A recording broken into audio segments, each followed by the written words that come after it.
Então, gente, ainda, deixa eu ver onde é que a gente parou. Ainda da questão do contrato, né, desse documento tão importante, que eu fico feliz que vocês vão se lembrar de mim quando tiverem aí fechando propostas comerciais e sendo contratados pelos seus clientes e fazendo os contratos, né? Então, falamos sobre proposta comercial, falamos sobre a importância do contrato, falamos sobre a situação do ganha-ganha, o que tem que ser bom para ambas as partes.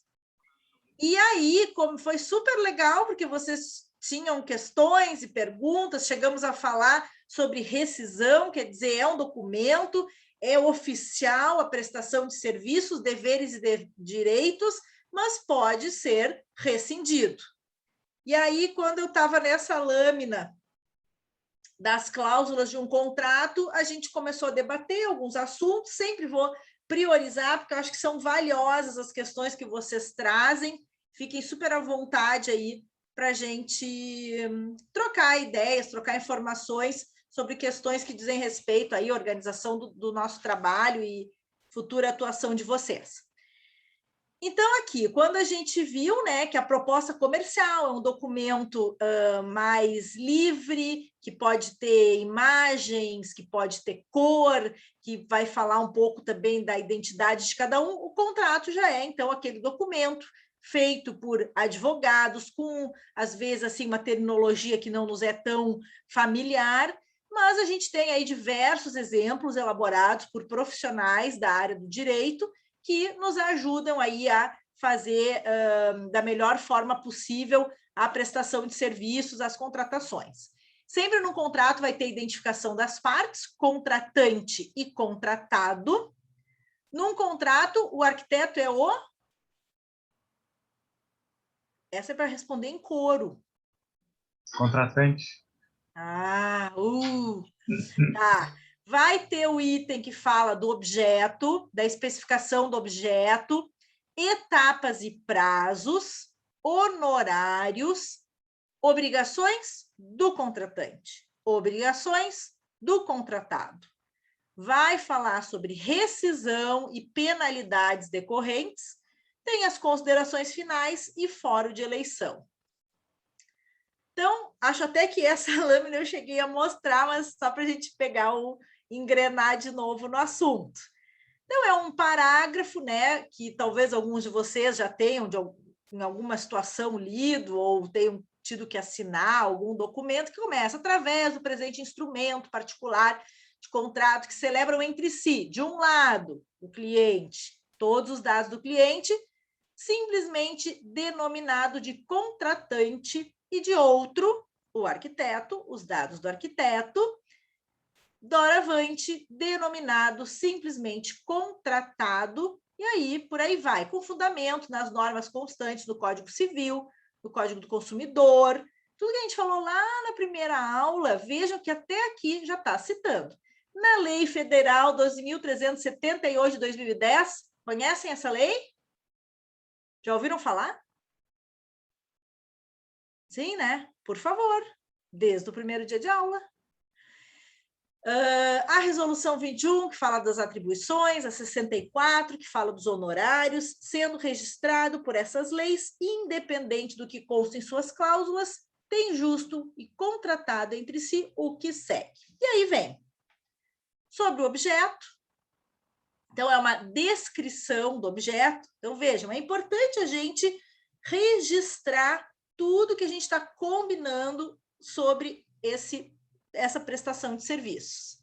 Então, aqui vai ter uma descrição do objeto, falando se é projeto, ampliação, recuperação, se é uma atividade comercial, residencial, número de pavimentos, metragem aproximada construída, metragem aproximada do terreno, matrícula do imóvel. Então, vejam que esses dados é porque a gente já assinou a proposta comercial com o cliente.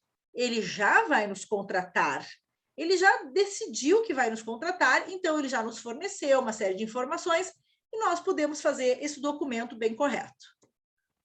Especificação do objeto. Então, aqui fala dos serviços, né? Então, as etapas Aqui é uma sugestão, vejam nos modelos que eu forneci. Mas as etapas aqui dessa sugestão falam, então, que as etapas são estudo preliminar, projeto de prefeitura, anteprojeto, projeto executivo, uma breve descrição de cada um, usando a mesma nomenclatura do objeto, né? A gente coloca aqui, então, etapas e prazos, e estudo preliminar, que a gente vai entregar tantos dias após a assinatura, projeto de prefeitura, que a gente vai entregar tantos dias após a aprovação do estudo preliminar, né? Então, vocês percebem, a gente sabe, a gente tem que deixar claro para o cliente que o projeto é uma construção em etapas e que no momento em que uma etapa é aprovada, a gente consegue avançar. Enquanto a etapa anterior não é aprovada, a gente não avança, porque senão, se mais lá adiante se pede para alterar alguma coisa lá do início, a gente tem aí um monte de passos para trás e retrabalho, e isso não é legal, não é o que nós queremos. Então, anteprojeto também, aqui prazos em dias, é uma sugestão, projeto executivo, tá? Ainda sobre etapas e prazos, olha que legal o que diz aqui. Não serão contados os dias em que o projeto ficar retido pela contratante para apreciação. Então, a gente estima um prazo para o projeto, mas a gente tem que estar trabalhando. E o cliente tem que estar nos dando o feedback. No momento que o cliente segura, vamos dizer, vocês entregaram o projeto para o professor, na época dos projetos presenciais. Vocês entregam o projeto, a gente ainda não deu o retorno, vocês estão lá esperando. O tempo, né, tem que considerar essa parte. Então, é isso, o cliente ainda não deu retorno sobre aquela etapa entregue, então não conta dias corridos, senão vai chegar uma hora que vai embolar e a gente não vai conseguir cumprir o prazo combinado inicialmente. O que mais que diz aqui? Os prazos acima não se vinculam aos prazos necessários para aprovação junto a órgãos competentes, podendo, entretanto, a contratada desenvolver paralelamente a esses trâmites as etapas posteriores. Então, também, a gente depende de prazos do cliente, a gente depende de prazos dos órgãos públicos. Vocês vão ler com calma, eu vou pensando os principais itens. Sobre honorários. Uma forma de se trabalhar é também definir em parcelas o valor. Então, para a elaboração dos serviços, o contratante pagará ao contratado a importância de x mil reais. Da seguinte forma: primeira parcela, na assinatura do contrato. Então, percebam, até esse momento, a gente já foi até o cliente, a gente já se deslocou, já fez reunião, já escutou o cliente, a gente já falou como que a gente trabalha, a gente já falou do nosso interesse de atender o cliente nesse projeto, já apresentamos a proposta comercial, mas ninguém ainda começou a desenvolver o projeto. Então, o nosso trabalho faz parte, uma etapa inicial em que a gente está prospectando ainda esse cliente, mas ainda não recebeu nada. Então, antes de começar o projeto, tem um valor na assinatura do contrato. Aí a gente trabalha, e aí depois as demais parcelas. É uma questão de acordar por prazos, né, mensais, ou conforme as entregas das etapas vão sendo feitas, tá? E aí aqui é isso que diz, né? Aqui fala também, a sugestão é já no contrato dizer como é que vai ser feito o pagamento, se vai ser transferência bancária, se vai ser Pix, hein? Agora tudo é através do Pix. Meus fornecedores, deixa eu fazer um parênteses aqui, os meus fornecedores mal terminam um serviço de... Ô, Cris, estou só pelo Pix. Então, esse Pix aí é uma modalidade agora. Pode ser pagamento em dinheiro, então isso tem que ser combinado. Também a data. Depois vamos combinar se vai ser entregue nota fiscal ou recibo. Assim, um pouquinho a gente já falou, né? Aquele arquiteto que tiver empresa constituída pode emitir uma nota fiscal. Então, ele é uma empresa, ele tem um contador responsável que faz a sua contabilidade, ele emite nota fiscal. O arquiteto autônomo emite um recibo de autônomo. que se chama RPA, Recibo de Pagamento Autônomo. Ainda sobre os honorários, o que diz aqui? As despesas efetuadas pelo contratado, ligadas direta ou indiretamente com o objeto contrato, incluindo-se RRT, que é alvo de uma próxima aula, registro de responsabilidade técnica, taxas, eventualmente também da prefeitura, municipais, fotocópias, que no caso aqui são as plotagens, né? Nosso principal item que também tem que constar, que aqui diz que esses gastos ficarão a cargo do contratante, tá? E uma coisa que ele sugere aqui, que até eu acho interessante, apesar de eu não colocar muito em prática, mas eu acho interessante, diz assim, ó, o contratante, desde já, disponibiliza, a título de adiantamento ao caixa do contratado, um valor numérico de, sei lá, 100, 200, R$1.000. Cada vez que eu dou essa aula, eu percebo como esse item é interessante, eu tenho que colocar isso no meu dia a dia do escritório. Que nem lá no escritório, eu tenho também um envelope, que é a caixinha, né? Que as gurias precisam de alguma coisa, pagar um motoboy, pagar um Uber, tá ali dentro de uma gaveta e quem vai pegando na caixinha vai anotando para o que tirou, né? Para as coisas assim menores do dia a dia do escritório. Então seria interessante. O que acaba acontecendo, né? Mensalmente, eu acabo enviando para o cliente uma espécie assim, de um relatório de todas as coisas que eu acabei pagando e adiantando e que ele tem que me reembolsar. Então, eu quero dizer para vocês que é bem interessante essa ideia do cliente já deixar um valor adiantado e a gente vai prestar contas desse valor. Entenderam o que eu estou dizendo? Sim? Não? Estou vendo ninguém, nenhuma mãozinha levantada. Sim. Sim. Sim. Depois, todas as despesas pagas pelo contratado e que não tiverem sido adiantadas deverão ser reembolsadas, mediante a apresentação dos comprovantes quitados, recibo. Então, a gente guarda todos os documentos, a gente, né, tem uma pasta lá e tudo organizadinho para poder fazer a prestação de contas. O que mais que diz sobre honorários? Não está incluído no preço hora ajustado, esse exemplo de contrato é um contrato onde o objeto é um projeto de arquitetura. Então, por mais que para vocês possa parecer óbvio, o próprio nome já diz, projeto de arquitetura. É sempre interessante a gente botar essa cláusula, que diz assim, ó, não está incluído projeto de fundação, projeto estrutural, elétrico, hidro, paisagismo, estudo de impacto de vizinhança, licenças ambientais, bombeiro e todo e qualquer outro projeto complementar que se faça necessário. Eu acho que aos poucos os clientes estão mais esclarecidos, mas eu já enfrentei situações onde, ao passar a proposta de prestação de serviço do projeto de arquitetura, o cliente, para ele, assim, fica subentendido que está incluído elétrico, hidráulico, estrutural. Não está. São projetos que devem ser cobrados, né, os seus valores. Nessa proposta que eu estou exemplificando para vocês. Eventualmente, algum profissional até poderia oferecer um pacote, vamos dizer, de todos esses serviços. Particularmente, eu acho interessante a gente dizer bem certinho o que a pessoa está pagando pelo arquitetônico, pelo estrutural, pelo elétrico, pelo hidro. Mas também cada um tem o jeito de trabalhar. O importante é que fique claro, que fique evidente para o cliente e no contrato fique descrito o que está incluído, o que não está incluído.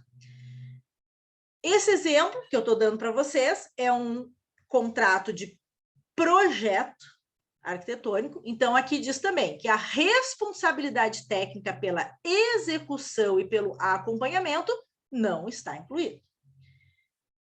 E poderia dizer assim, ó, poderá ser alvo de nova proposta. Então, a gente sempre pode dizer que a gente tem interesse, quando a gente tem interesse, alvo de nova proposta. Cópias de plotagens e alguns escritórios não incluem as perspectivas e as maquetes eletrônicas. Também, isso tudo vai depender da combinação que se fizer e dos valores acordados. Eu considero interessante ter incluído, quando eu entrego o arquitetônico, perspectivas. E isso tem que estar no valor. Agora, é bom também a gente deixar definido um número aproximado de perspectivas que vão ser feitas. Ou refeitas, no caso, né, de revisões do projeto. Outra coisa interessante de botar nos honorários, que é muito comum ao longo do desenvolvimento de um projeto, que comece a aumentar a demanda. Não, olha, a gente queria fazer o projeto da casa. Daqui a pouco, não, mas agora a gente quer fazer o projeto de um espaço gourmet lá junto da piscina. Ah, mas agora a gente quer fazer, sabe, começa a aumentar o escopo. Então, aqui diz o seguinte, se eventualmente houver acréscimo nos serviços contratados, em percentual, aí, nesse caso, a sugestão do advogado foi dizer, em percentual acima de 10% do que foi previamente acordado, os custos decorrentes serão cobrados em separado para elaboração de adendo ao contrato. Também a gente pode fazer um documento que chama adendo ao contrato. E aí, nesse caso, ele já bota, fica acordado que para cada metro de construção que for aumentado do projeto, será acrescido o valor X de reais. Ou se poderia simplesmente botar assim, no caso de ocorrer a situação descrita acima, contratante e contratado irão fazer nova reunião para definir a melhor forma de prosseguir. Sabe? Você já não quer te antecipar e já dizer aí quanto que vai ser cobrado. Depois aqui, essa cláusula é muito importante. Será igualmente cobrada em separado as modificações feitas pelo contratante, se elas forem posteriores à etapa já aprovada. Entende também o que eu estou dizendo aqui? A gente vai avançando à medida que o cliente vai dando ok, porque muitas vezes uma pequena modificação lá na frente exige voltar e mudar um monte de coisa. Então, aqui é um alerta. Depois, as partes estabelecem que, havendo atraso no pagamento dos honorários, serão cobrados juros na proporção de 1% ao mês, correção monetária, tal. E, caso ocorra ou outro índice, além das custas processuais e honorários advocatícios, caso ocorra rescisão contratual por inadimplência e ação judicial. Então, isso é um exemplo de alguns itens relacionados a honorários que constam num contrato. Agora fala sobre as obrigações do contratante.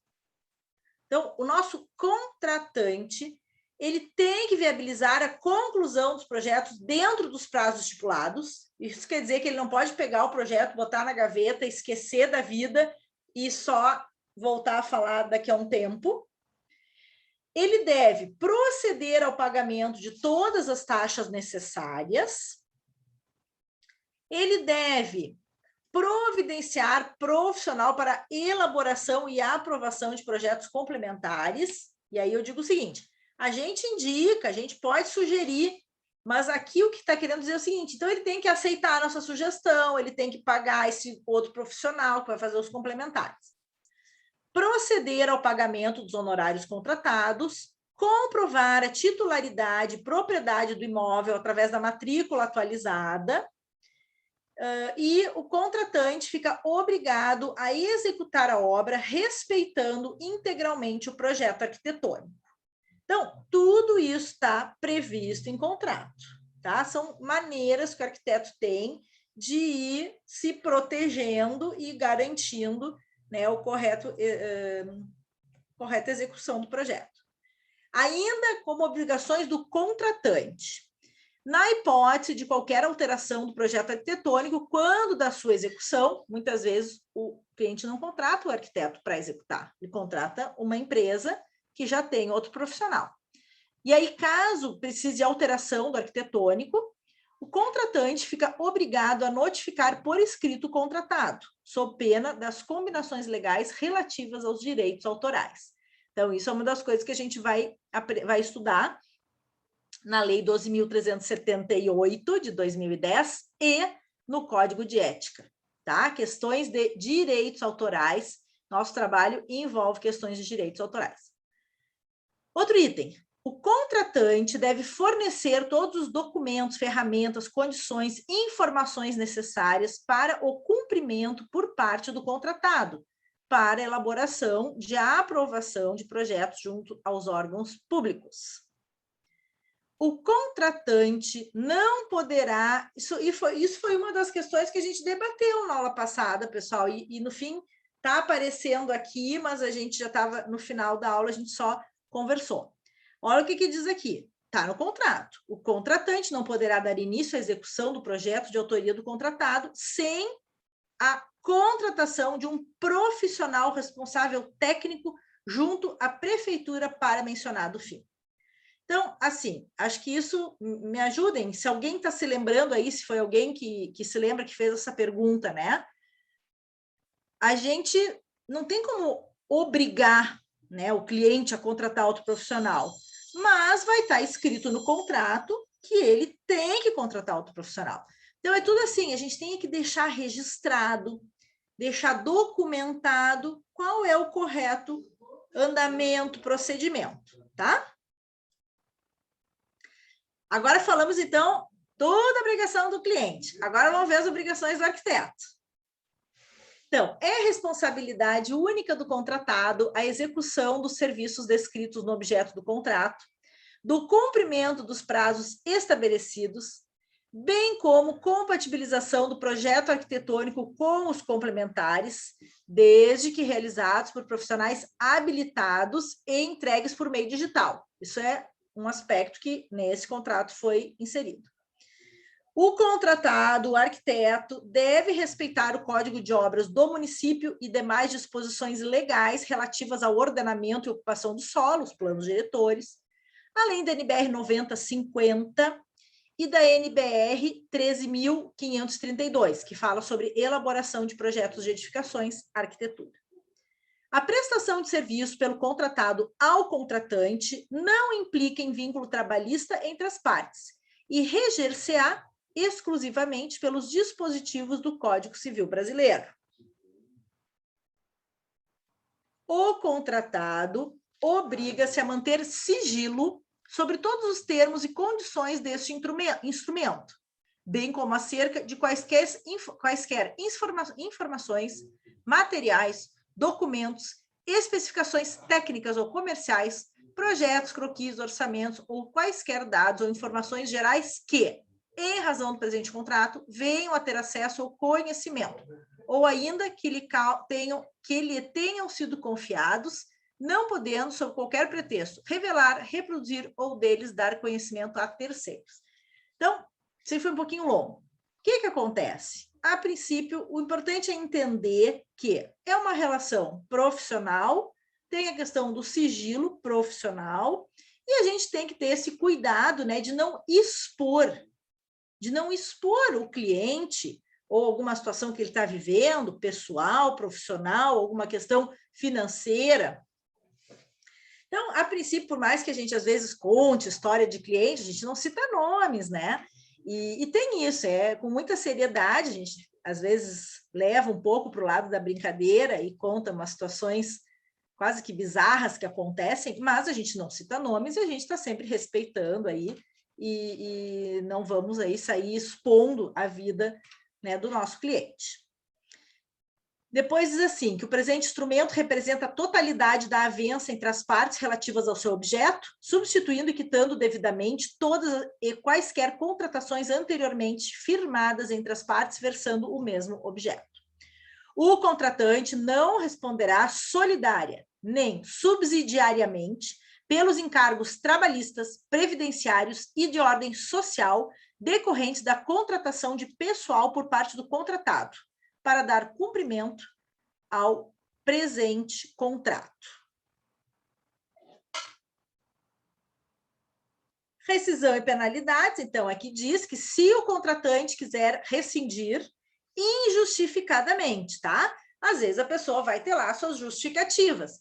Deixa eu pensar o que seria uma justificativa. Uma justificativa para rescindir a gente está fazendo um projeto para uma família e o casal, pior, eu vou dar um exemplo meio ruim, assim, mas pior que acontece. E o casal resolve se separar. Bom, daí eles não querem mais continuar aquele projeto.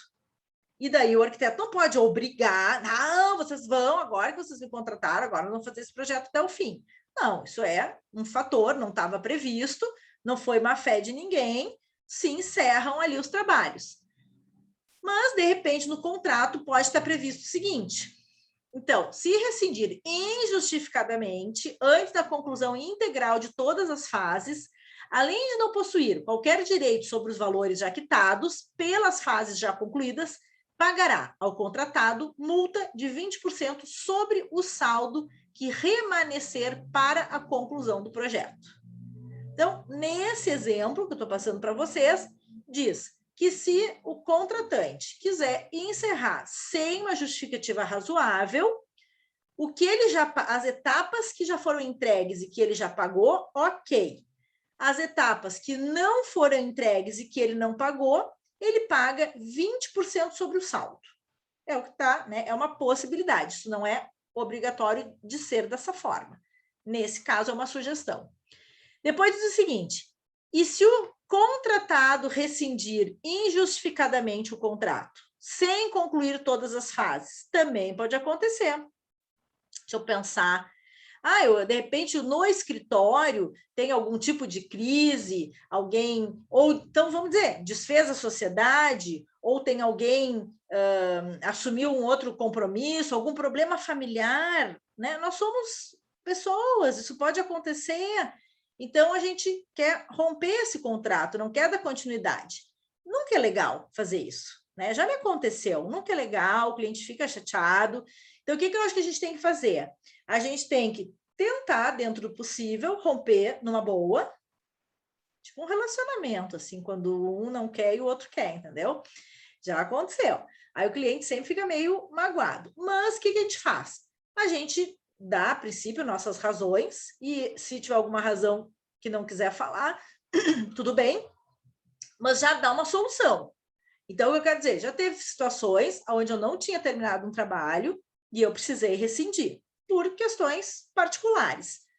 O cliente não gostou do que eu propus, né, de eu ter rescindido, mas eu apresentei uma outra profissional, digo, olha, essa aqui é profissional tal, ela vai dar continuidade.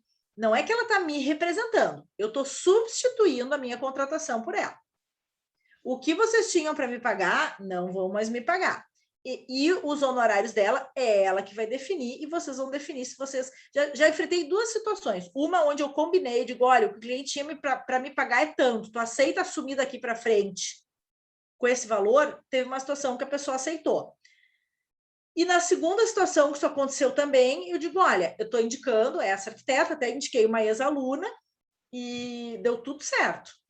E ela apresentou os honorários, o cliente gostou dela e seguiu com ela, entenderam? Então, tudo é uma questão de negociação. O que não dá é para abandonar, dizer, tá, tchau, te vira. Isso eu acho que não é legal.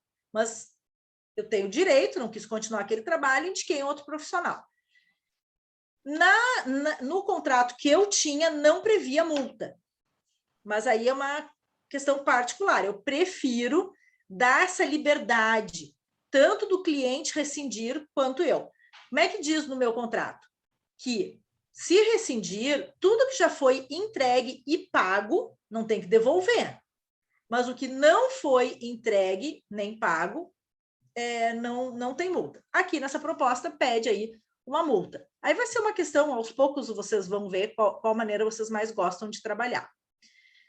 Depois, a última linha diz assim: agindo uma parte de forma dolosa ou culposa em face da outra, restará facultado a parte prejudicada rescindir o contrato, cobrando a multa estabelecida nas cláusulas, tal, cada um itens desses é uma cláusula, independente de indenização por perdas e danos devidamente comprovados.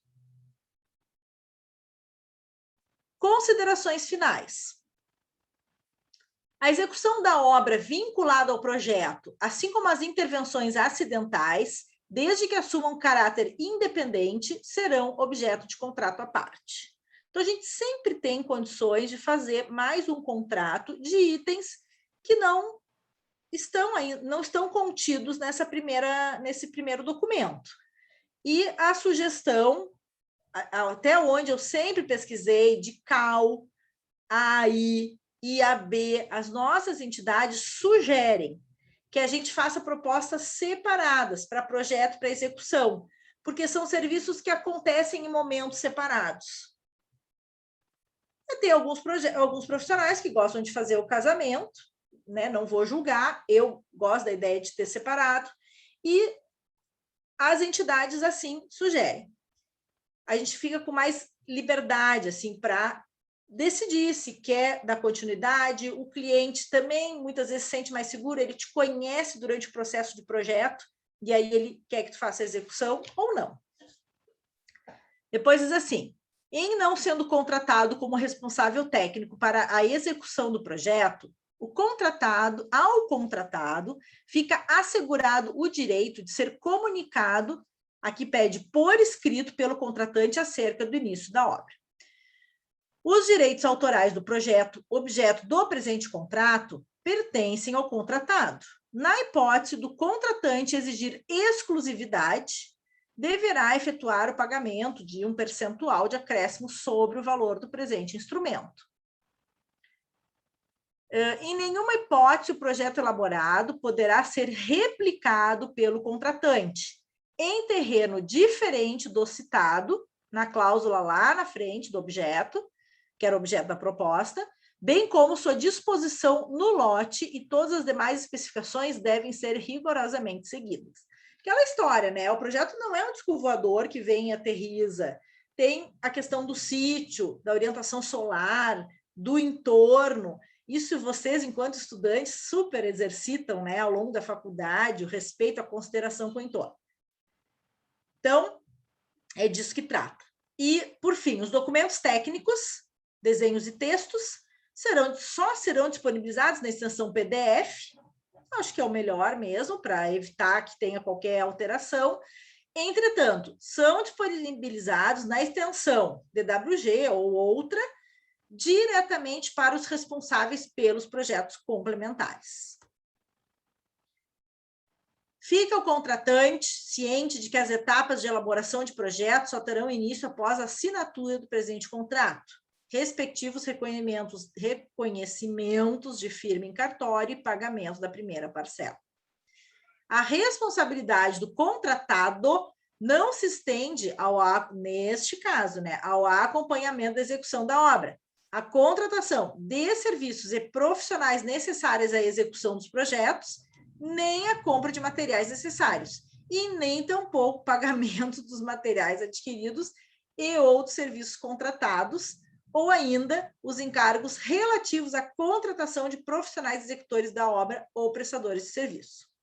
Não há identidade ou solidariedade entre a responsabilidade dos profissionais contratados para a elaboração dos projetos e a execução dos serviços da obra. Então, por uma questão legal, a gente deixar separado o que é projeto, o que é execução, é mais interessante. Porque vejam qual é a última frase. Visto que cada um atua em área própria, como profissional ou empresa independente, respondendo cada qual pelo seu trabalho. O tempo todo, o contrato é uma maneira de definir obrigações, mas preservar também, né, tanto o cliente quanto o arquiteto. Esse contrato sugerido por um advogado para o nosso conselho sugere que a gente estipule em contrato algo que essa eu não consigo fazer, tá? E se vocês conseguirem, eu vou bater palminhas e torço para que vocês consigam. Estipule horário comercial para tratar dos assuntos do projeto. Gente, olha, com o WhatsApp na vida das pessoas fica difícil, tá? A gente realmente é difícil estabelecer esse horário. O que eu não vejo problema nenhum é a gente, quando não puder, final de semana, tu não é obrigado a responder. Eu ia falar que muitas empresas, quando se trata direto com a pessoa, a gente pode mandar mensagem a hora que quiser, mas ele só responde em horário comercial. Isso, então... perfeito. Isso é muito particular, mas também, como eu gosto de compartilhar com vocês a minha experiência no sentido de contribuir, o esforço que eu faço é bem nesse sentido do que a colega disse. não há problema, não fico ofendida do cliente mandar mensagem de madrugada, até porque está no silencioso, eu não vou acordar com a mensagem, pode mandar. A gente vive um momento onde as pessoas são absolutamente ansiosas. Elas te mandam mensagem o tempo todo, a todo instante. Tipo assim, na hora que ela lembrou de um detalhe, ela manda. E eu confesso que eu me identifico um pouco também. Eu também sou um pouco assim. Eu sempre estou mandando mensagem. E eu acho que tudo bem. Então, eu evito abrir essas mensagens. Claro, até porque se fosse uma coisa urgente, a pessoa ia telefonar. E a nossa área não é uma área assim que nem um médico que precisa, né, urgente atender o paciente. A gente tem todas as condições de aguardar até segunda de manhã, ao longo do sábado, ao longo do domingo. Se o cliente está ansioso, eu tenho algumas clientes que mandam assim, ó, a primeira frase que elas botam é assim, ó, Cris, é só para ver na segunda. E daí elas seguem mandando outras mensagens. O que elas estão querendo dizer? O que eu entendo? Elas estão dizendo, olha, Cris, eu agora que estou pensando nesse assunto, eu agora quero te passar algumas informações, mas não precisa ler agora, deixa para a segunda, tá? O que mais? Aqui fala sobre direitos de imagem. E essa última frase é interessante. O contra... Oi?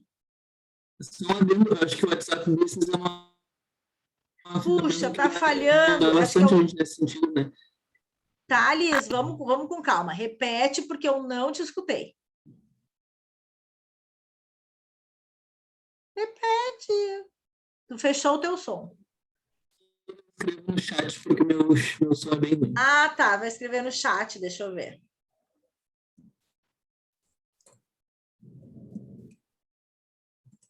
Tá, vou seguindo aqui, daí tu escreve. Quero ver o que tu comentaste aqui. Realmente estava bem falhado o áudio aqui para mim.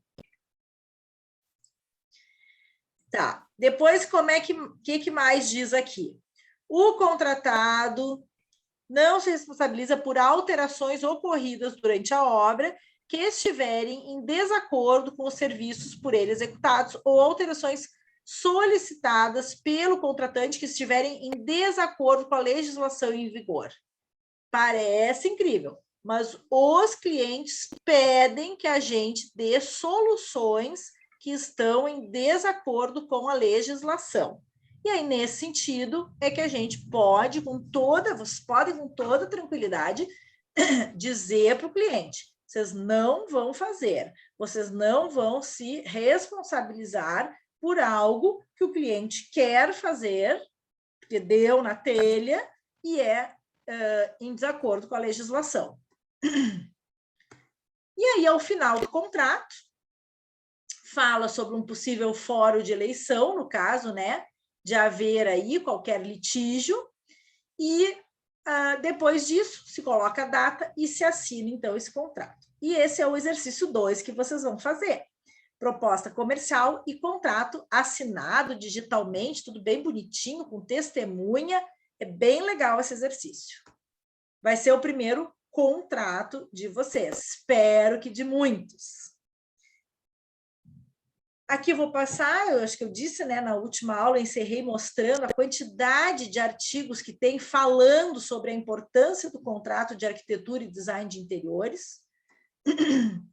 Alguns arquitetos têm a tendência de achar... Desculpa interromper, Oi? mas eu tenho um parente que é advogado, ele disse que é muito importante o contrato, ele disse que a maioria dos arquitetos não sabe fazer contrato. E que isso é bem ruim durante as obras, porque se dá algum problema, o contrato não respalda isso. Exato. Ai, adorei. Camille, né, que falou? Isso, a Camille.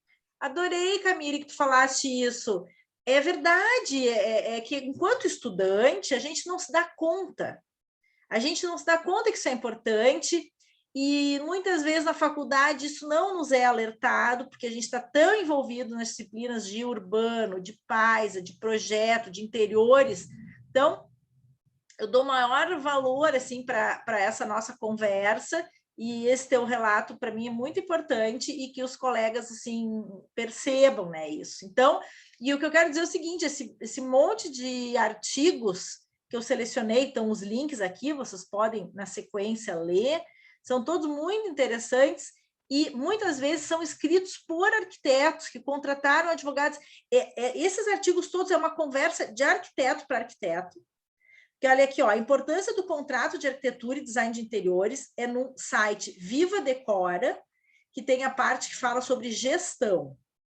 É site que arquiteto lê. Então, é um recado que a gente está dando para os colegas. Depois, esse aqui. Saiba como fazer seu próprio contrato. Bom, a gente já disse, né? É importante ter um advogado para deixar aí... Bom, olha esse linguajar todo que eu fiquei lendo. Tá, não é o fim do mundo, mas não é uma coisa assim que a gente está habituado. Eu não acho agradável. Então, eu prefiro que seja redigido por um advogado e a gente vai só revisando para ver se estão todos os itens contemplados. Então, esse blog, Galeria da Arquitetura, está postando esse artigo, também falando sobre o contrato de arquitetura.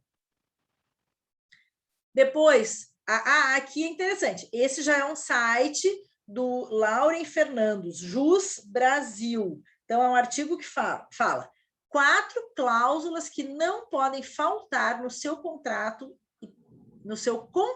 de prestação de serviços em arquitetura.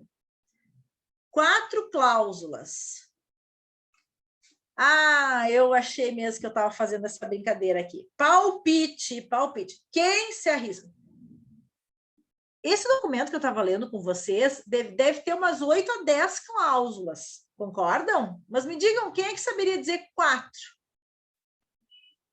Que tem que ter.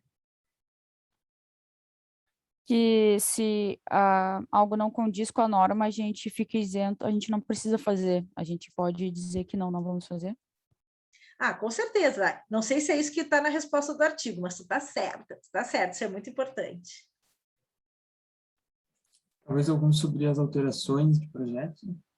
Também sobre alterações de projeto, é uma preocupação nossa. Mas esse artigo, ele vai um pouquinho mais básico, tá? É porque ele realmente quer mostrar que tem que... Olha como vocês estão assim muito envolvidos com o projeto. E aqui está envolvido com pagamento. Interessante, né? A gente não tem esse pensamento enquanto a gente ainda é aluno, vocês, estudantes. O que é importante? A descrição do objeto e dos serviços, o pagamento e penalidades sobre inadimplemento. Então, claro, todas as cláusulas que a gente olhou são importantes. O que a Camille disse, que o Pedro disse, é importante, mas esse artigo diz o seguinte: tenha uma boa descrição do objeto de contratação, da descrição dos serviços e sobre como deve ser esse pagamento, os prazos e qual a penalidade se o cliente não pagar. Mas aí fica aqui a recomendação: leiam todo o artigo que vale a pena. Essa parte de contrato, né, era alvo da nossa aula número 3, a gente encerra aqui. Adoro encerrar desejando para vocês muitos contratos. Ainda nós vamos preencher uma RRT numa aula na sequência, que aqui é um modelinho. E eu já vou emendar o assunto de honorários, porque tem tudo a ver, mas se vocês quiserem, podem interromper, fazer qualquer pergunta. Vamos dando sequência aí nos nossos assuntos. Então, encerrei contrato, vamos honorários, que está na sequência. É tudo meio junto, sabe? É que deu que definir uma aula falar de contrato, uma aula falar de honorários, uma aula falar de RRT. E aí a gente vai mesclando esses conteúdos. Agora, feito.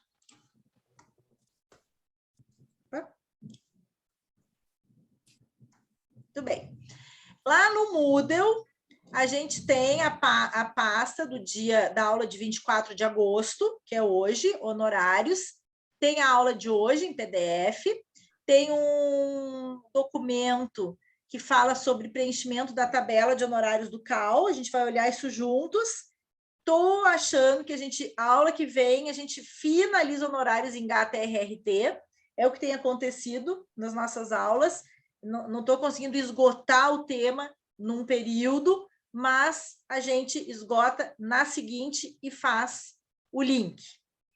Tem um arquivo com vários vídeos complementares e textos sobre essa questão dos honorários, com links também para vocês acessarem. Algumas planilhas de apuração de receitas, despesas, cálculo de valor hora e resultados. São documentos que dizem respeito à gestão. É tudo muito simples ainda e muito preliminar.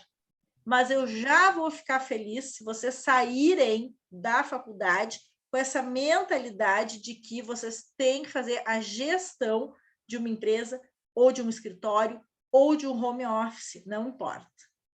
Então, aqui são planilhas desenvolvidas por associações de arquitetos e por grupos de arquitetos que sentiram necessidade. E eu baixei esse material que eu vou coletando aí ao longo dos anos.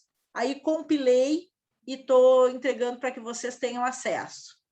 Planilha de atividades, escopo e horas. Honorários profissionais pelo valor hora. Isso é um assunto que a gente vai falar hoje. Não sei se alguém já ouviu falar disso, né? A gente fala só honorários, mas o valor hora é muito importante. E esse outro grupo, ArcExpress, ele disponibiliza uma planilha de honorários. Então, percebam como tem arquitetos que compreendem que se todos os arquitetos agirem, cobrarem melhor, valorizarem mais seu trabalho, a tendência é o cliente também valorizar.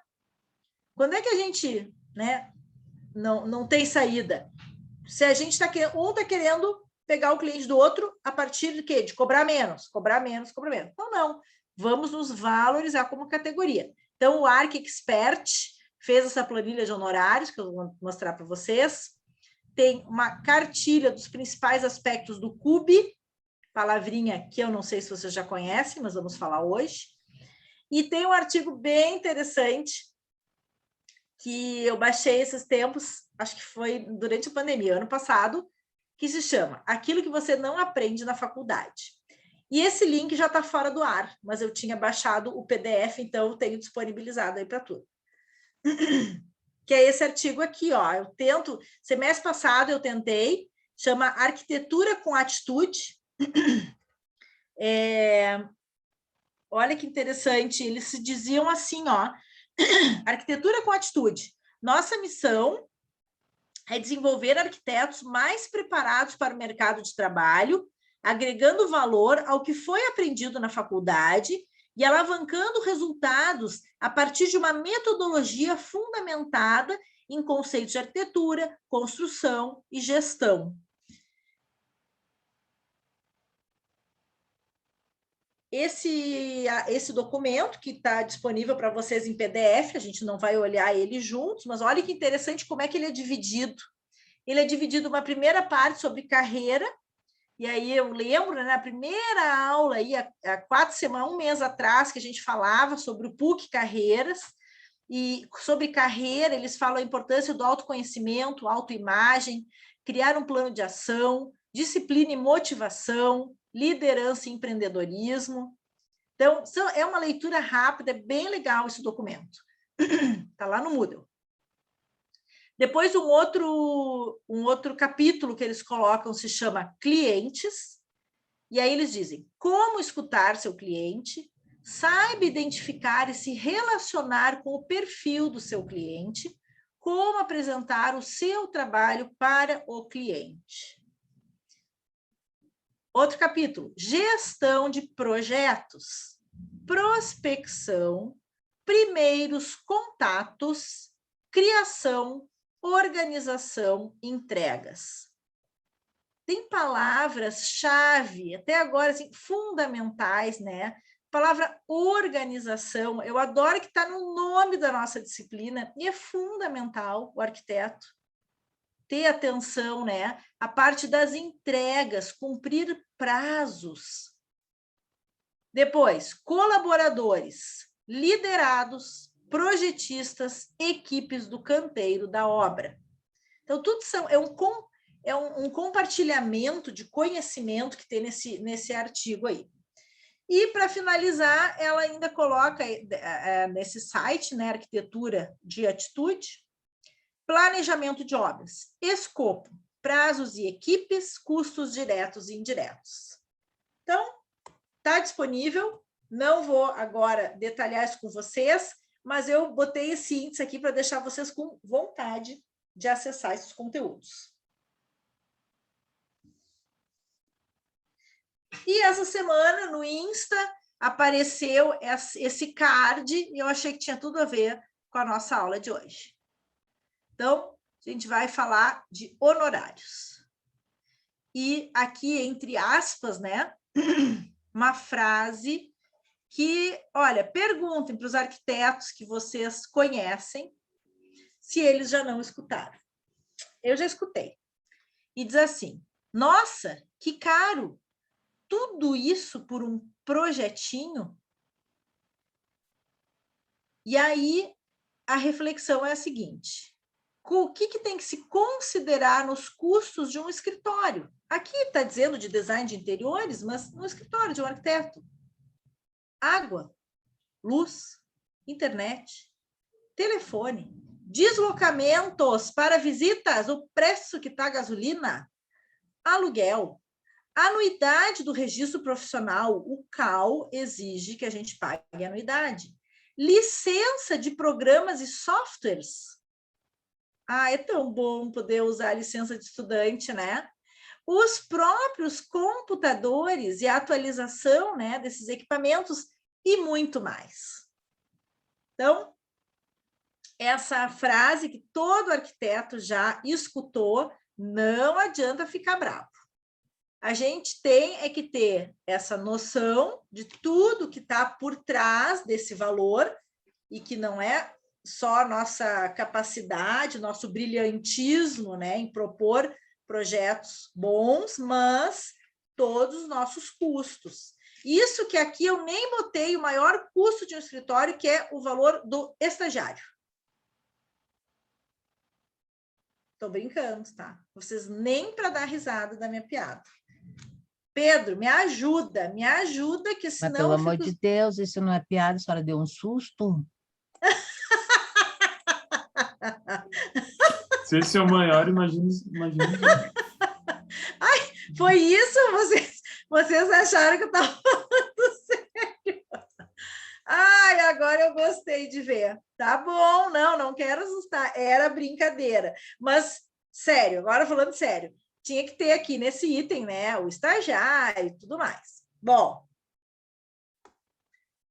agora sim, né, essas preliminares aí da aula de honorários e vamos ver o seguinte. Honorários profissionais. A gente vai falar de cifras, com certeza, mas tem um conceito importante que aparece aqui, que é a questão do preço versus o valor, né? Preço e valor. No nosso caso, estamos falando de serviço. Esses ícones mostram algo assim que está muito em voga, né? Que é falar também sobre experiência e também sobre produto. Então, a gente presta um serviço, mas até tem arquitetos também que vendem alguns produtos, ok. Mas no caso do serviço, essa parte do preço versus valor é muito importante. Então, quando é que o cliente diz é caro? Quando ele tem a percepção de que o produto ou serviço custa mais do que vale. Então, o preço está maior do que o valor. Quando que o cliente diz assim, tá barato? Quando a percepção é de que o produto ou serviço vale mais do que custa. Então, o valor está maior do que o preço. E quando que ele diz é justo? Quando o cliente tem a percepção de que o produto ou serviço vale o que custa. Então, preço, valor, e em arquitetura a gente insiste muito assim que os arquitetos saibam, né, o seu valor, o valor do seu trabalho, e que entreguem este valor para o cliente.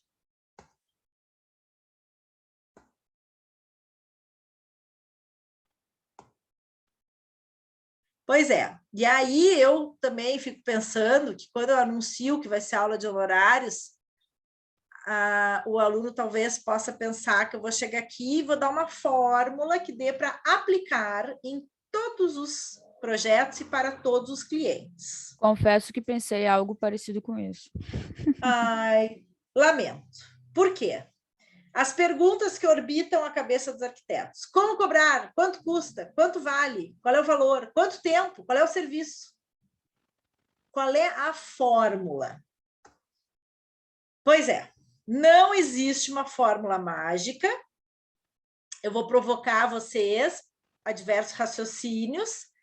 Sempre vou tentar contribuir, compartilhar experiência e apresentar o que existe, o que existem de tabelas, o que as associações e o próprio CAL sugere, mas não tem uma única maneira de cobrar, né? Então, assim, são muitas as perguntas, não tem fórmula mágica, a resposta ela não vem pronta, aqui nós vamos pensar juntos.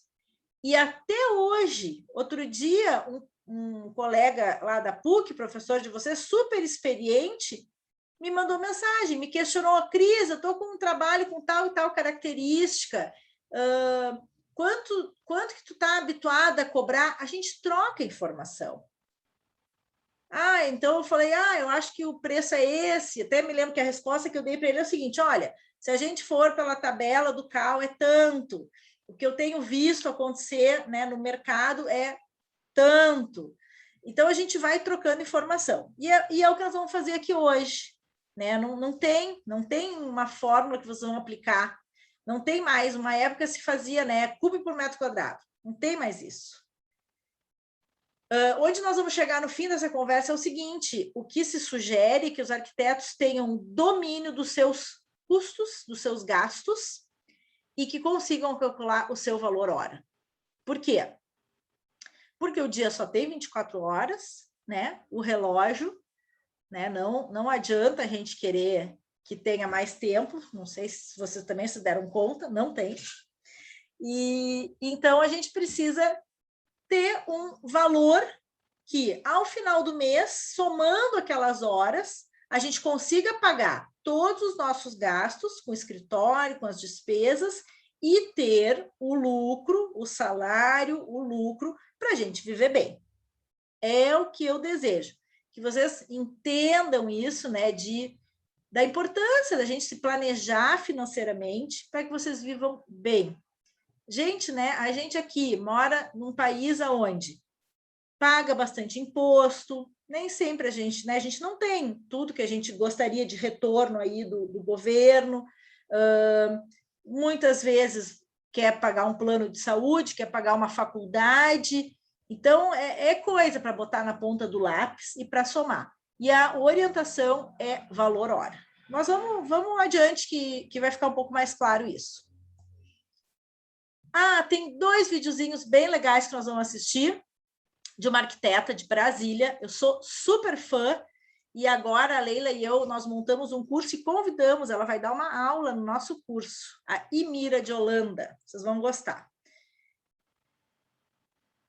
São 2 vídeos dela, e agora eu compartilho.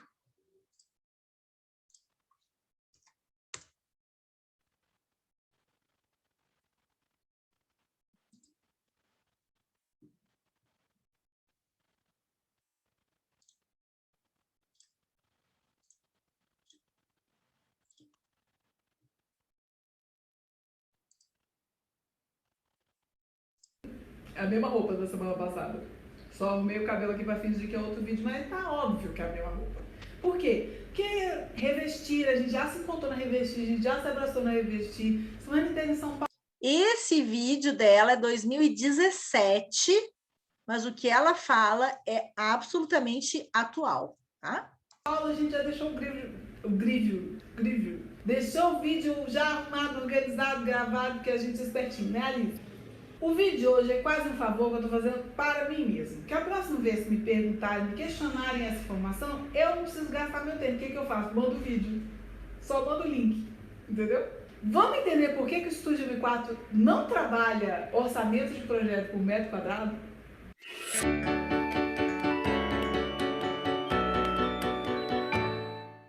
Qual que é o normal da prestação de serviço em arquitetura, design de exteriores, engenharia? Você dá um preço por metro quadrado, a pessoa fala quantos metros quadrados tem o projeto que ele quer fazer e daí se tira um orçamento. A maioria dos lugares é assim. Aí eu te pergunto, vamos raciocinar aqui, ó. Tira o que você entende sobre isso, acompanha meu raciocínio. Eu tenho um escritório. Esse escritório paga aluguel, condomínio, luz, água, telefone, estagiário, compras, cartucho, impressora, manutenção de computador. Qual é a relação dessas coisas todas com o valor do metro quadrado do projeto do cliente? Você entendeu o meu raciocínio? Vamos pensar de outro jeito. Eu tenho um custo. O meu faturamento, ou seja, os projetos que entram no meu escritório têm que cobrir este custo. Se o meu faturamento está embasado no tamanho do projeto do cliente, como que eu vou saber se eu estou cobrindo meus custos? Ficou mais claro agora? Vamos tentar de novo. Outra ideia. Tem esse projeto aqui. E tem esse projeto aqui. Você não está conseguindo ver nenhuma diferença? É porque é o seguinte, esse projeto e esse projeto, eles são idênticos. Só que esse tem 70 metros quadrados e esse tem 80 metros quadrados. Aí eu pergunto para você, por que esse de 70 metros quadrados é muito mais barato do que esse de 80? Sendo que o perfil dos projetos é exatamente o mesmo. Sendo que o trabalho que eu vou ter com esse e com esse é exatamente o mesmo. Um banheiro vai ser sempre um banheiro. Se ele tiver 5 metros quadrados ou 7 metros quadrados e meio, ele vai me dar o mesmo trabalho. Eu vou ter a mesma quantidade de pranchas no projeto executivo, porque eu tenho as mesmas 4 paredes em cada ambiente. Eu vou ter o mesmo tempo de desenvolvimento de maquete, porque eu tenho os mesmos ambientes. Só que um tem uma cadeira a mais, porque ele tem mais espaço. Tem um tapete maior, porque ele tem mais espaço. E aí, a lógica de um projeto vale muito mais do que o outro não faz nenhum sentido.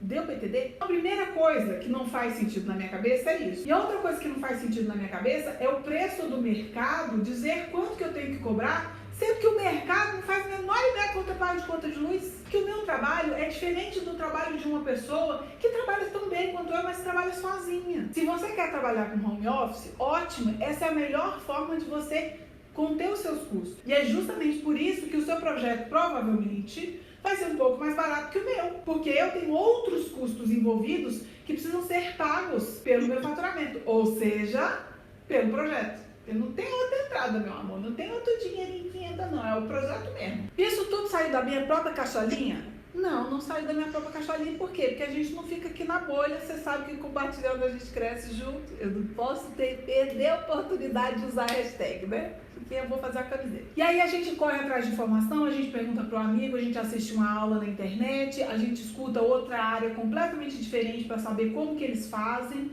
A gente toma uns prejuízos de vez em quando, vê que precisa mudar umas coisas, vê que a gente precisa tratar o nosso negócio como negócio e não como projetinho. E aí a gente começa a repensar essas coisas. Foi a partir daí, ouvindo essas outras informações, opiniões e maneiras de trabalhar, que a gente passou a cobrar de uma forma diferente do mercado em geral. Em geral, porque isso já está mudando. É diferente, fora dos padrões, fica difícil às vezes de raciocinar, mas abra sua cabeça e pense sobre isso. Avalie essas questões. Está com muita dúvida, uma dúvida aí dentro do seu coraçãozinho que não consegue resolver, manda uma mensagem para mim, nas redes sociais estão todas aí. Se a resposta for rápida, com certeza eu vou te dar na própria rede social. Se a resposta for longa, talvez eu grave um vídeo. Talvez o jeito seja você fazer arquitetura na prática com a gente. Mas venha, pergunte, interaja, que eu adoro, tá? E se eu demorar um pouquinho também a responder, não repara não, mas... Bom, eu acho ela divertida. E realmente o Thales comentou, né? Já conhece então a Emira? Eu adoro, e que nem eu disse, esses sobre honorários são um pouquinho mais antigos, mas ela documenta muito bem aí o trabalho dela. Escolhi meu PC com um vídeo dela, que legal, né? Ela dá um monte de dicas. É Estúdio M4, é Imira de Holanda, porque eu acho que já mudou. Ela andou mudando o nome, agora tá... Mas, enfim, se procurar como Imira de Holanda, o canal do YouTube dela não tem erro. Consegui achar. Ah, que legal. E o que o Thales ia falar? Que o WhatsApp Business é uma ferramenta legal, concordo. E ainda não consegui fazer essa transição, mas já pensei nisso. A gente está cogitando isso lá no escritório.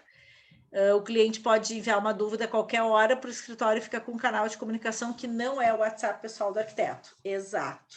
Não, e eu tenho fornecedores que têm esse WhatsApp Business e é legal também, porque quando eu mando mensagem fora do horário para esse fornecedor, vem um avisinho.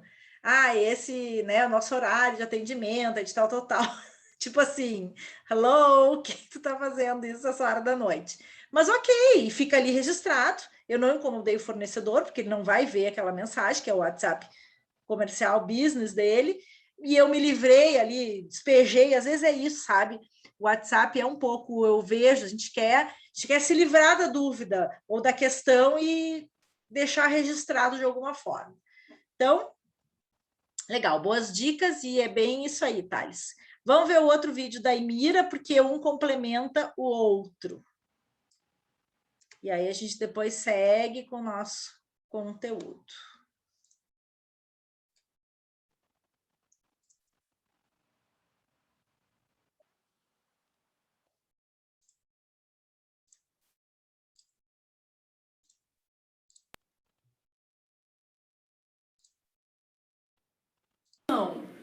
Este vídeo contém pré-requisito. O que eu quero dizer com isso? Quer dizer que se por acaso você não viu o vídeo de por que você não deve cobrar por metro quadrado, Nós já vimos. que está aparecendo no card aqui agora, você está proibido de assistir esse vídeo aqui. Entendeu?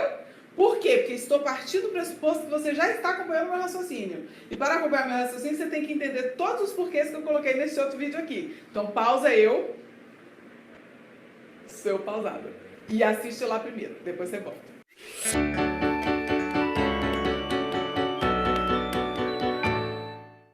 Você encara o seu escritório como um negócio.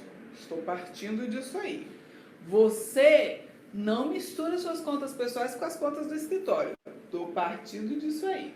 Você tem o controle, a consciência e as planilhas e os dados dos últimos 6 meses do seu escritório. Estou partindo disso aí.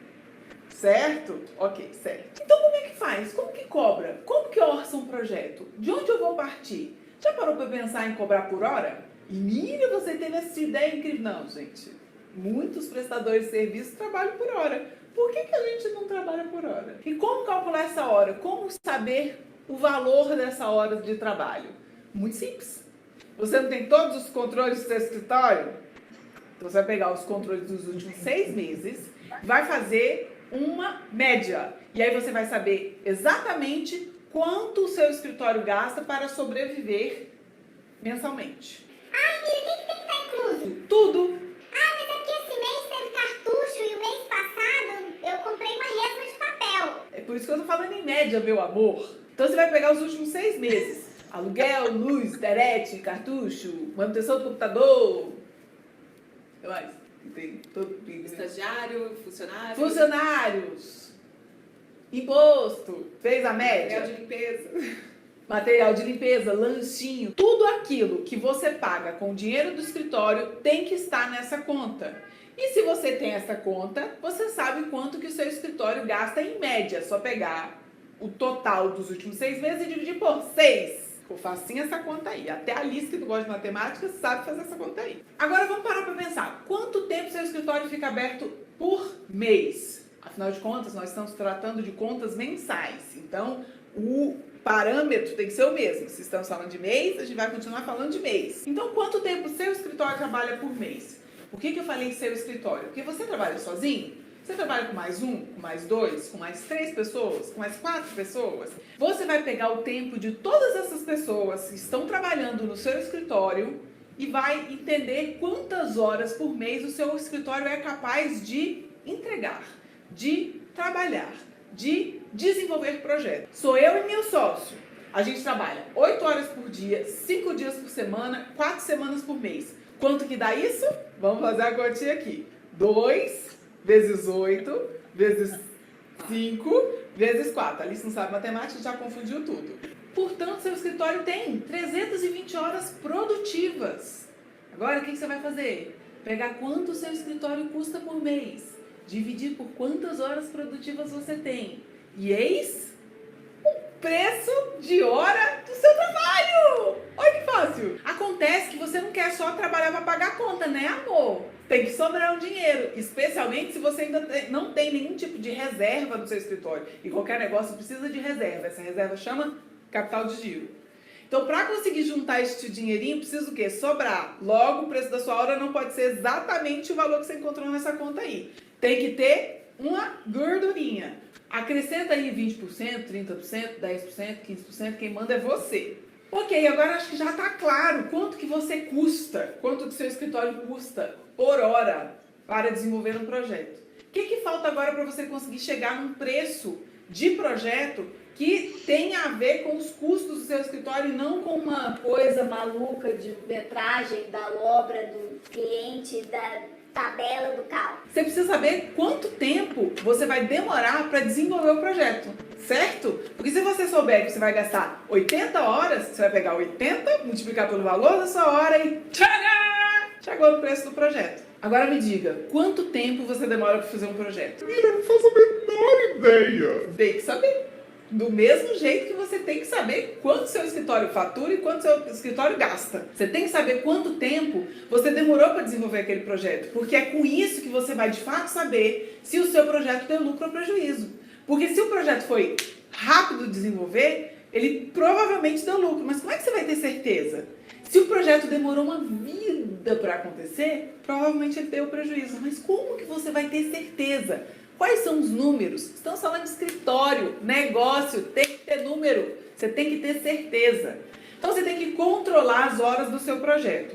No começo, quando você começar a trabalhar dessa maneira, o que você vai fazer é uma previsão, quando você for orçar o seu primeiro projeto trabalhado em horas. À medida que você for controlando todas as etapas que você vai dedicar a esse projeto, etapa, reunião, projeto, apresentação, visita à obra, tudo que você quiser que entre no preço do projeto, você tem que controlar essas horas. Você vai ter o conjunto de horas que você gastou naquele projeto. No primeiro momento, o que você vai fazer é avaliar se esse conjunto de horas condiz com o valor que você cobrou. No próximo projeto, com o mesmo perfil, lembra o vídeo que você já assistiu, entendeu? O perfil do projeto, não metragem, perfil. Próxima vez que você tiver um projeto com o mesmo perfil, tá muito mais fácil. Você já sabe quanto tempo que aquele tipo de projeto vai tomar do seu escritório. Não tá mais fácil? Não tá mais fácil entender o que é um projeto que causa lucro e o que é um projeto que causa prejuízo? Aos poucos, você vai ajustar esses valores. Não se desespere se no começo der um valor completamente errado. A gente erra mesmo. O Estúdio M4 vira e mexe, dá umas baitas, umas erradas boa. E claro que varia também, vai ter um cliente que é muito diferente do perfil do outro cliente. Vai ter um cliente que vai ser muito diferente, que vai demorar mais, que vai ser mais complicado. Esse é um cliente que vai ser pago pelo outro que é agilizado. Mas você precisa ter uma noção do todo. É assim que a gente entende a saúde financeira do nosso escritório. Ficou claro? Agora você está me perguntando. Mira, como que eu faço para ver quanto tempo que gasta? Faço uma planilha no Excel? Pode fazer uma planilha no Excel. Mas pode também usar uma ferramentinha maravilhosa que se chama Labor. E Mira, é só um mexão? É o mexão! É o mexão. Estou tonto um pouco. O que é o Labor? O Labor é uma ferramenta online que você vai traquear, Computar. rastrear, não, computar mesmo. Todo o tempo que você vai gastar para desenvolver o seu projeto. Como que você faz isso? Você vai cadastrar um projeto, colocar qual etapa que você está trabalhando e dar um play. E trabalhar. Vou atender o telefone. Pausa. Atendo o telefone. É outro cliente, é outra coisa. Ih, precisei sair correndo. Sai correndo. Volta pro escritório. Vou voltar pro projeto. Play. Quando você cadastrou o seu projeto, sabe o que você colocou lá? O nome, que acho que facilita na hora de organizar. O valor que você cobrou pelo projeto, o tempo de hora que você estimou que ele vai custar, automaticamente o Sisteria faz a continha e já te diz o preço da hora. E aí, quando o projeto termina, você clica numa abinha linda, maravilhosa, para vocês vai estar aqui assim, para mim vai estar aqui. Rentabilidade. E aí faz todas as contas e fala para você, esse projeto deu lucro, esse projeto deu prejuízo, com uma série de gráficos lindos, fáceis de entender. Você pode fazer isso à mão? Claro que pode. Você pode contratar também uma ferramenta para não ficar gastando 300 mil horas fazendo cálculo, coisa que a Emira fazia, colocava num papelzinho e botava ali na prateleira, para a gente ficar olhando se estava dando lucro ou prejuízo, às vezes vários prejuízos, às vezes ficava um pouco nervoso. Sim, mas não fica mais fácil se você só apertar um botãozinho? Fica. Então tá aqui embaixo o link com todas as informações que você precisa saber sobre o Labor. O Labor é um produto... Essa parte eu vou encerrar, porque não é o caso agora, tá? Mas, enfim, é para mostrar que existe uma ferramenta que ajuda a fazer esse registro. Então, assim, ó, vocês ainda são estudantes, alguns já mais para o final do curso, mas eu já percebi que nessa disciplina, alguns alunos mais de meio de curso também estão inscritos e estão aí fazendo. Não é algo para botar em prática imediatamente. O meu desejo é que isso fique, essa mensagem fique para vocês, e que quando chegar o momento de vocês, né, se formarem, serem profissionais, pensarem no funcionamento dos seus escritórios, ou vocês como prestadores de serviço, que vocês retomem essas questões. Então, de alguma forma, é uma provocação, e é um pouquinho difícil isso, porque vocês não colocam em prática imediatamente, né? Vocês ainda não estão exercendo. Mas, bom, essa é uma disciplina alocada ali mais no final do curso, é a oportunidade que eu vejo de falar para vocês desses assuntos. E, bom, e se alguém quiser fazer experiência, é uma experiência meio desesperadora, que é controlar as horas gastas nos projetos de faculdade. Acho que vai dar um desespero, porque são muitas horas. Isso aí é uma coisa assim, que me deixa muito inquieta no nosso trabalho. Como é demorado, né? Como a gente não vê o tempo passar. Mas eu também acho que tem um treinamento que vale a pena fazer, que é esse, no momento que a gente decidiu que vai trabalhar em cima de um projeto, é se concentrar e fazer render. E não ficar se enrolando. Porque na vida profissional, o projeto que tu fica te enrolando, é bem o que a Emira fala, tu cobrou a mesma coisa. Se tu sentou e fez, e usou 100 horas. Se tu vai e fica e levanta, agora vou falar a vocês fazendo um projeto de noite, levanta, vai na geladeira, pega um troço, volta, esquenta no micro-ondas, volta, liga a TV, não sei o quê, vai dar uma volta, toma um banho, é bem assim, né? A gente fica, levanta, faz 500 troços. Se tu considerar esse tempo todo, o troço não termina, se estende. Mesma coisa no escritório, né? Então, eu tenho feito muito assim, um esforço para que as coisas aconteçam, claro, corretas, não adianta também querer fazer tudo correndo, fazer tudo errado, que aí é outro problema.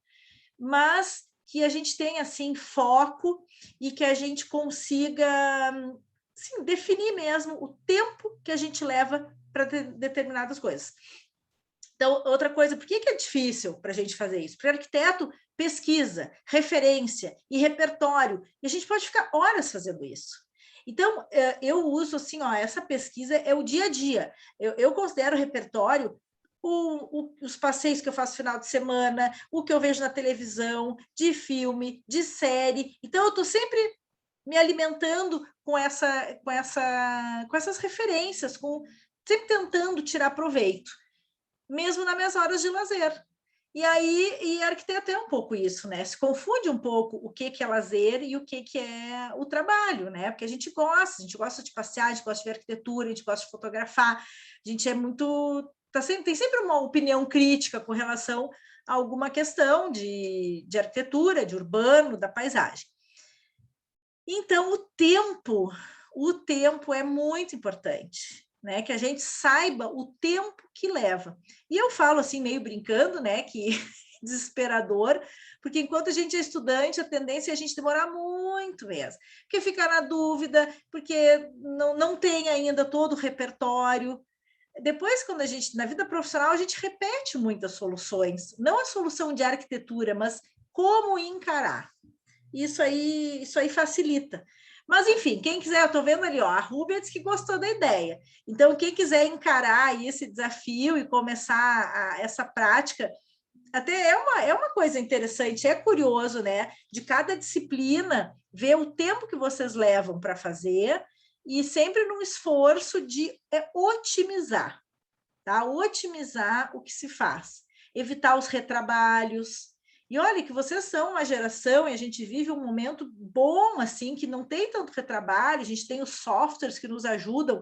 Imaginam na época onde era tudo à mão, fazia... Na minha época de faculdade era assim, ó, a gente, no final da minha formação, já trabalhei tudo com o computador, meu TCC foi no computador, mas no início da faculdade era tudo à mão. A gente fazia o projeto no papel manteiga, todo semestre, e a entrega final a gente passava limpo, com caneta nanquim, no papel vegetal.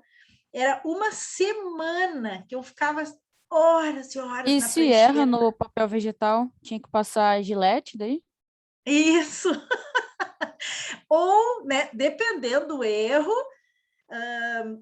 às vezes até tinha que refazer. Um erro, às vezes, comum é tu não posicionar a prancha corretamente. Não sei se vocês vão entender isso, porque no computador é tão fácil, tu move tudo para um lado e para o outro, né?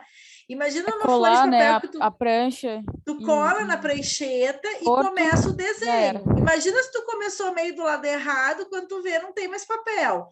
Então, tudo isso a gente vai aprendendo. Mas tu tem razão. A Gilete era uma estratégia, tinha algumas borrachas também para apagar, e às vezes tinha um sistema que chamava fazer um bacalhau, que era assim, era cortar todo um pedaço e substituir, colava por trás com um durex branquinho que chamava fita mágica, que ele não aparecia. Nada disso existe, eu não estou acreditando que eu estou falando nesses termos com vocês. E outro dia eu visitei um museu que tinha, meu marido está de prova, eu quase caí para trás, era um museu que tinha mesa de desenho, que eu tive, escalímetro, até vocês usam escalímetro, mas as criaturas me botaram escalímetro no museu, normógrafo, ok, normógrafo era horrível, eu aprendi a usar, mas não cheguei a usar, eu escrevia à mão com caneta de nanquim. O normógrafo é aquela aranha, pesquisem nos museus, aí vocês vão ver. Que é mais... eu sei que eu vi a minha foto. Hã? A gente pegou, pelo menos eu, né? Eu peguei fita mágica, coisa de desenho, ficava lá no prédio 9, nosso antigo, né? Ficava lá, sei lá, madrugadas e combinava, porque não tinha mesa de desenho em casa e ficava lá. Eu era louca da fita mágica, tinha fita mágica até no meu cabelo. Sim, no início do semestre, meus primeiros semestres, eu também desenhava bastante papel manteiga e eu chegava mais cedo, tipo, umas 3 horas antes, para poder desenhar, porque eu não tinha mesa também de desenho. Até hoje, né, se acredita muito que o nosso pensamento, a formação do pensamento do arquiteto, ela passa pelo desenho à mão. Mas isso eu diria assim, e eu acho interessante, acho que pode continuar assim. O que eu digo que agilizou muito os softwares é quando a gente já tem maturidade, né? Ou já está no meio para o fim do curso, e aí os projetos são mais complexos, e aí, às vezes, uma alteraçãozinha, tu tinha que refazer toda uma prancha, isso aí era uma loucura. Então, isso aí é que eu acho que a gente está super vocês, eu também, claro, no dia a dia, é uma super vantagem a gente usar todos os softwares. Mas eu sei que, então, essas coisas que vocês usaram no início da faculdade eram as ferramentas que os arquitetos usavam, né? E, hoje em dia, já é peça de museu. Fiquei apavorada. Mas, tudo bem, faz parte. Deixa eu ver onde é que nós paramos. Está quase nossa horinha de hoje. Nós vamos mais um pouquinho, depois a gente combina aí. Opa! Mas e aí, não acharam legal a Emira? Eu acho ela engraçadíssima, mas claro, vocês só assistiram uma vez, né? De repente não acharam tanta graça. Mas eu adoro ela e me identifiquei muito logo que eu a conheci, né, fazer uns 4, 5 anos atrás, e achei que ela falava assim de assuntos muito sérios de uma maneira leve, divertida, e consegui mudar alguns modos de trabalhar, de assuntos do escritório, em função dessas conversas divertidas dela. Tá, então aqui a Emira. O trabalho 1, só lembrando, nós dividimos, então, acho que foi até o grupo número 9, né? E aí a parte de Eu acho que eu honorários... não cheguei a entrar em nenhum grupo sem... tinha alguém que estava sem grupo. Vamos ver, quem é? Desculpa que agora eu não vi. É a Camille, eu não entrei em nenhum grupo. Camille. Ai, prof, Tá. eu também não tô em nenhum grupo. Mas, quer dizer, eu faço parte do grupo já, mas eu não tô... Não sei se precisa saber também, né? Eu tô no grupo Eu gostaria. da avó. Bota no chat, vamos ver ali, ó. Quem é que poderia... Peraí, como é que é? Nossa, quanta gente sem grupo!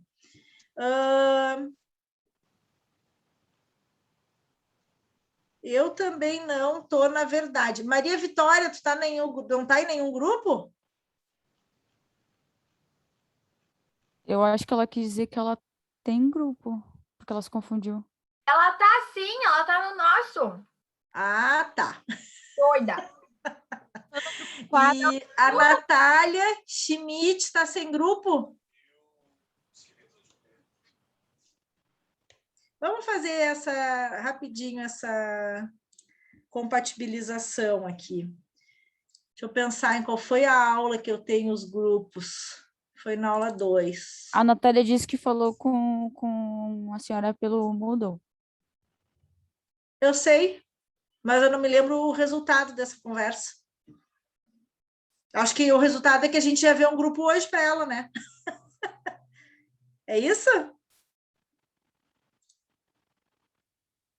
Ela disse que sim. Então tá bom. Aula 2.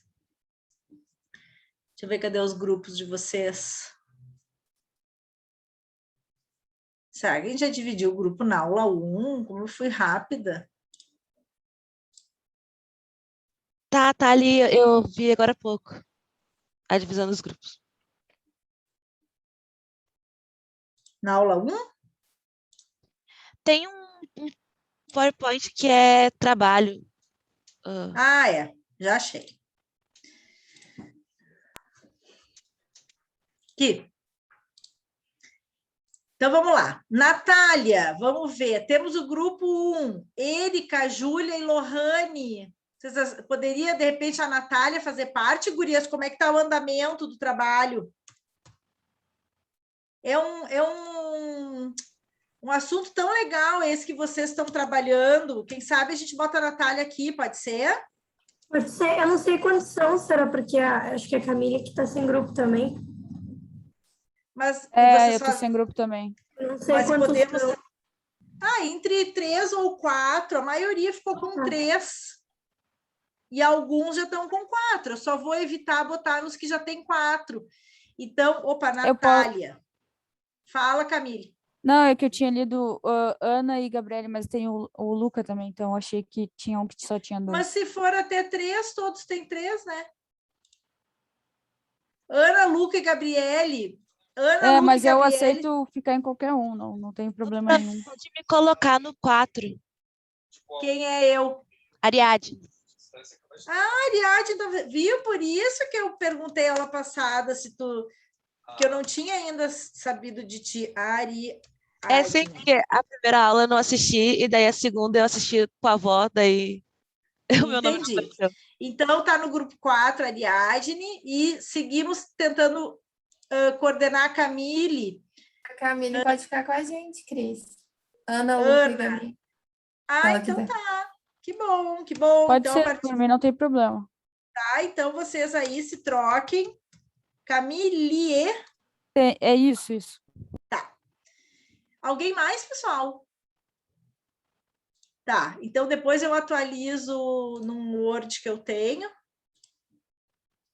E deixa eu só ver, então, onde é que nós vamos encerrar Eu aqui. só queria... Eu vou mandar daí o meu número ali, por acaso tem um grupo no WhatsApp.